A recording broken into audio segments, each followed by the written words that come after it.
Buying your first home is exciting, but it can also be a financial minefield.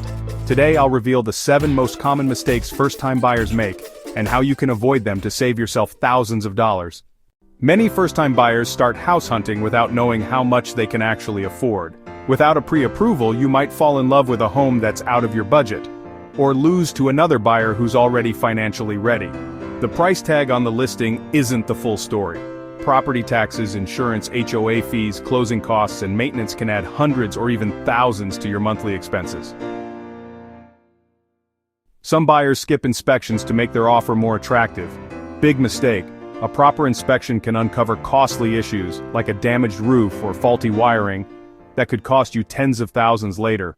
Falling in love with a home is natural, but buying a house is a financial decision first.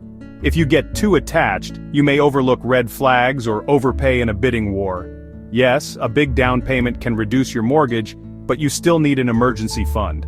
Unexpected repairs, moving costs, or even job changes can happen right after you buy.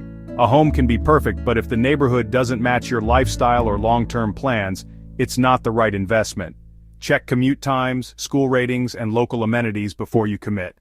Buying a home is one of the biggest decisions of your life.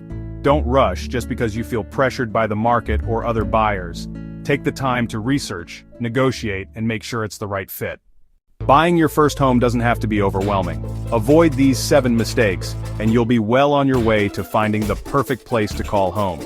If you found this video helpful, hit that like button, subscribe for more real estate tips, and check out my next video on the hidden costs of homeownership, linked right here.